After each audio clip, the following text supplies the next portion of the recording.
فاستبق الباب وقدت قمیصہ من دبر، یہ بھاگے دروازے کی طرف، عورت نے پیچھے سے پکڑا قمیص، پیچھے سے قمیص پکڑ کے کھینچنے کی کوشش کی، قمیص پیچھے سے پھٹ گئی.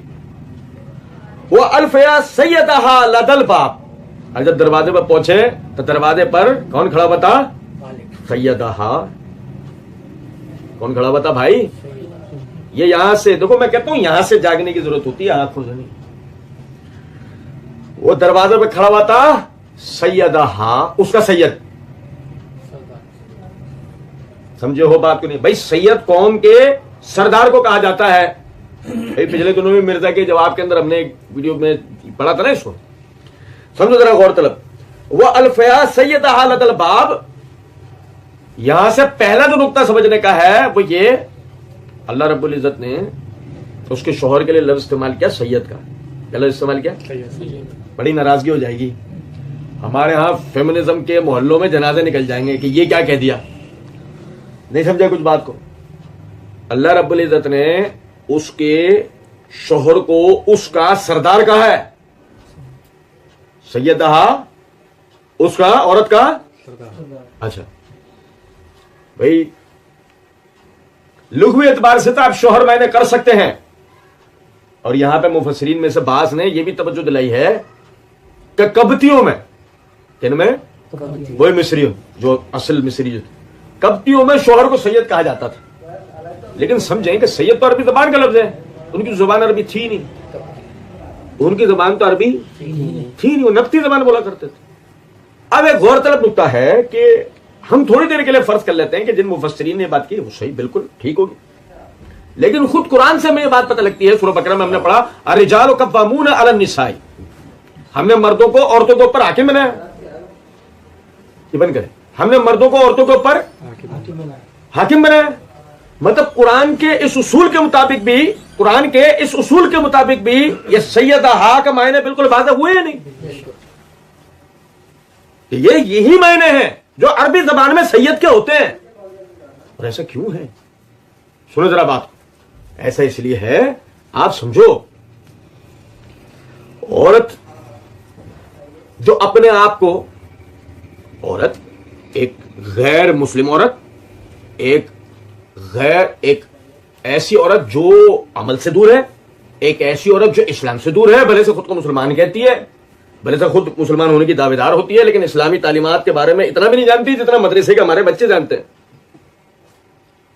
دنیا کی سب سے مظلوم ترین مخلوق خود کو ثابت کرتی ہے. بھائی میرے توجہ سنیں، میں خدا نہ خواستہ عورتوں کی تحقیر نہیں کر رہا، میں جو اپنی بات کمپلیٹ کروں گا تو انشاءاللہ جو سمجھنے والی ہماری بہنیں نا وہ آشش کے اٹھیں گی انشاءاللہ. اور بھائیوں کو تو ویسے ہی سمجھ میں آنی ہے کیونکہ عورتوں کے خلاف بات ہو رہی ہے تو جلدی سمجھتے ہیں، سوائے ان کے جن کا بھی آگے ذکر آ رہا ہے، جو رات میں نہیں زومبیز پھر رہے ہوتے ہیں، ان کے علاوہ. سنیں ذرا بات کو. غور طلب نکتہ ہے کہ یہ جو ہے، یہ جو خواتین ہیں جو اسلام سے دور، یہ دنیا کے مظلوم ترین مخلوق ہیں. یہ کہتے ہیں کہ ہم بیٹی ہونے کے اعتبار سے ہم پہ ظلم کیے گئے کہ بیٹوں کو زیادہ سہولت ملی. بھائی توجہ سنو، بہن ہونے کے اعتبار سے ہم پر ظلم کیے گئے کہ بہنوں سے بھائیوں کو درجہ زیادہ ملا. بیوی ہونے کے اعتبار سے ہم پر ظلم ہوا کہ ہم پر بوجھ لاتے گئے. اب ماں ہونے کے اعتبار سے کہ ہمیں چھوڑ کر، کچھ بات آ رہی ہے سمجھ میں؟ اچھا دیکھیں، بات یہ ہے ایک، یعنی کہ آپ پر، یعنی آپ کے جو پس منظر میں جو حضرات مرد ہیں، یہ جو عورتیں ہیں، آیا وہ اسلام کے قریب تھے نہیں؟ یہ اپنی جگہ بھی ایک موضوع زیر بحث. لیکن جو نقطہ غور طلب ہے وہ یہ کہ خود آپ کا اپنا ذاتی کردار اسلام میں کیا ہے کہ آپ دیکھیں، آدمی ہونے کے اعتبار سے مسلمان کو دیکھ رہا ہے تو اعتبار سے تو وہ بھائی ہے، اس اعتبار سے تو وہ بھائی ہے. لیکن اگر اس اعتبار سے بات نہ ہو تو آدمی کبھی بھی کسی کا بھائی ہوتا ہے.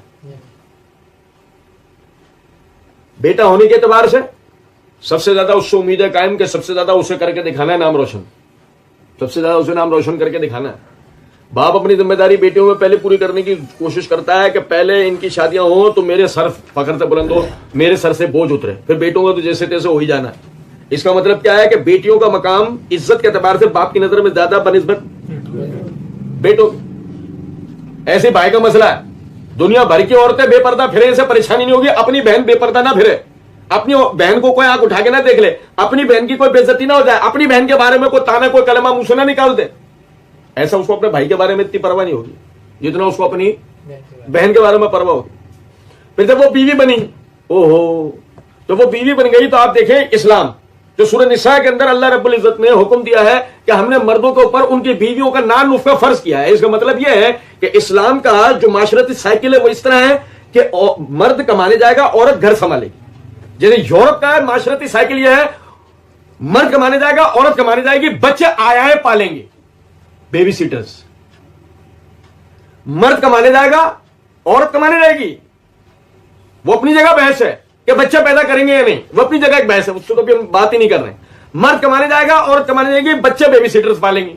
تو نتیجہ یہ نکلے گا کہ بچہ جب سو رہا ہوتا ہے, بچہ جب جاگ رہا ہوتا ہے تو دو میں سے کسی ایک کو دن میں ایک مرتبہ پاتا ہے, یا تو ماں کو یا باپ کو. کبھی وہ جاگتا ہے تو باپ جا چکا ہوتا ہے, کبھی وہ جاگتا ہے تو ماں جا چکی ہوتی ہے. اور یوں ایک ہی ہے جو اس کو پھر نظر آ جاتی ہے, اور وہ کیا ہے, اس کی آیا, بیبی سیٹر.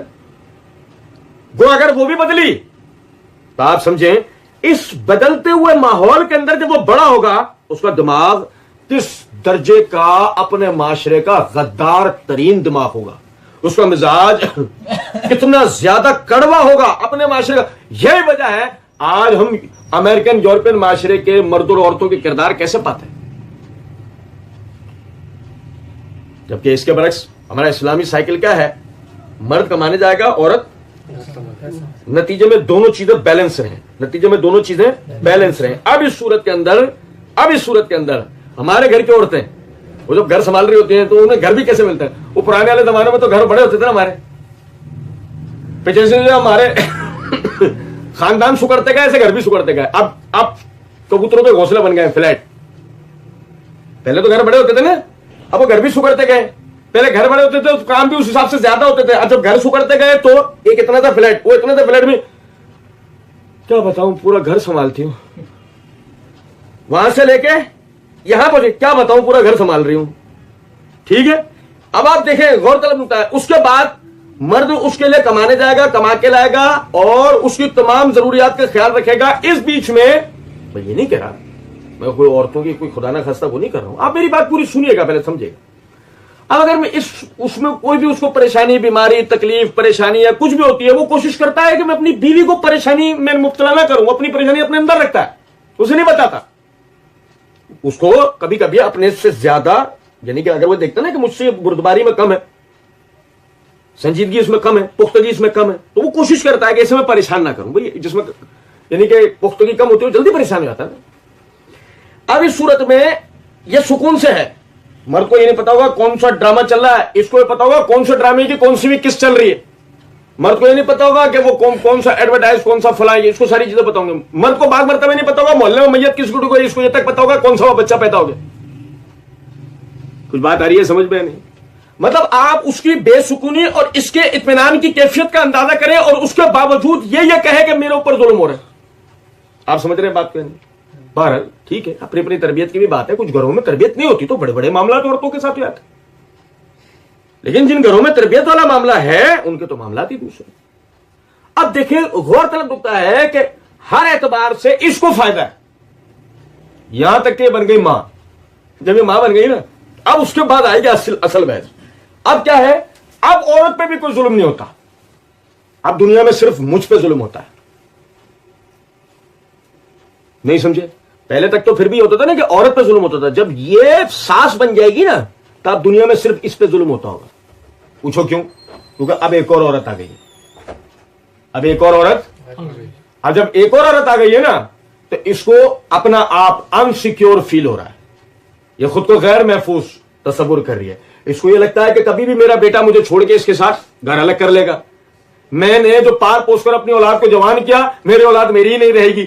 لو اب سمجھ میں آئی بات, یہ اس پہ زیادہ ظلم ہو رہا ہے. اب اکیلے میں اس کا انٹرویو لو تو وہ پتہ ہے کیا کہے گی, دیکھو میرے کو تو لا کے باندھ دینا, ان کی بھی سنوں ان کی اما کی بھی سنوں. لو اس پہ اپنا ظلم ہو رہا ہے.